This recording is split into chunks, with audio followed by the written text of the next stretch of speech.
Market के अंदर आज आपको फिर से हो सकता है एक रेंज के अंदर ही ट्रेड होता है देखे, लेकिन जो शाम की गतिविधि थी यानी कि इन्फोसिस की प्रेस कॉन्फ्रेंस, वहां से बहुत कुछ निकल के आया। साफ समझ में आया कि इन्फोसिस के मैनेजमेंट और उनके बीच में जो विवाद था उसको कल सुलझाने की पूरी तरह से कोशिश की गई। इन्फोसिस के सीईओ विशाल सिक्का की सैलरी को लेकर भी सवाल उठाए गए और इन सवालों पर शेषाई ने क्या कहा, उनकी सैलरी ज़्यादा है या नहीं है, आइए सुन लेते हैं।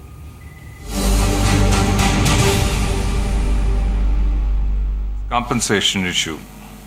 I think this has been sufficiently been explained over time, several times over.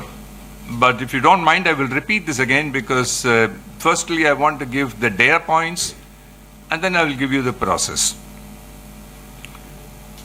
The data points are that we had the revision, as you all know, that his compensation was raised to 11 million.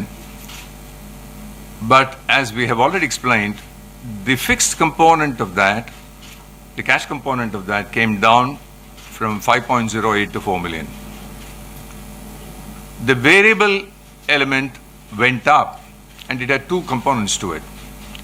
One component was linked to the longevity of Vishal in the company, which you will all agree is extremely essential for the stability of the company. और इन्फोसिस के chairman are शेषासायी ने यह भी कहा कि media ने खबरों को गलत तरीके से पेश किया है। उन्होंने कहा कि कंपनी ने हर कदम पर पारदर्शिता से फैसले लिए हैं। आर शेषासायी से खास बातचीत की जी मीडिया संवाददाता मनोज धारा ने।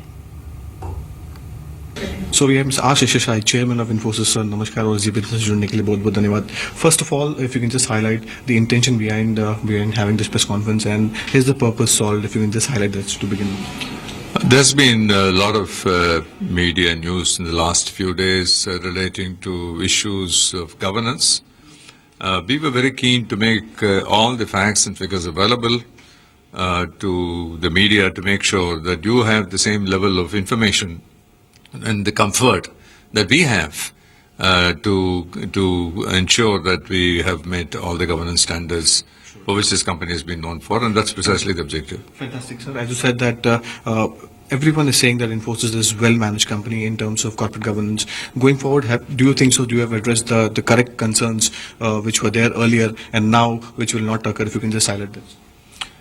I think this is something which we'll constantly keep looking at. We have, to my mind, done everything that we have thought was necessary, but there will always be areas where we can do a little more in terms of even, let's say, for example, better judgment, better transparency, and we'll strive for that. Sure, sir. Are you assuring that severance packages and other stuff which have reoccurred will not occur again going forward as well? We have put in place policies, we have put in place procedures by which we think that the subjective element of these kind of decisions would come down, and we will probably be not facing those kind of situations where we need to make subjective decisions. Sure, sir. If you see at the current difficult environment and we're talking about earnings growth which is sliding downwards, how do you reward shareholders going forward as well? And is there any other? Cognizant and Wipros have done share buyback, and what's your strategy going forward? If you can just highlight this. We have a capital allocation policy which we review constantly, periodically, and we will do that at the appropriate time, and if there is any such proposal, we'll certainly make this disclosure. Sure. What about mergers and acquisition? If you can just highlight that, sir, because can we see a big acquisition before your 2020 vision? If you can just highlight that, sir. I don't think we were looking at acquisitions in terms of targets to be achieved by a date. We look at acquisitions where we think there will be a value addition, particularly with sunrise technology, the future technologies, and therefore, as and when opportunities arise, we will do it. We are not working to a target. All right. One last question before I let you go. So how confident are you that the management as well as the founders will sit together and redesign the growth strategy of Infosys going forward? We sit together all the time. We'll continue to sit together. We will have to resolve if there are differences, not in the public space, but in the private space. I think both of us are committed to doing that. Thank you so much for giving your time. Thanks so much.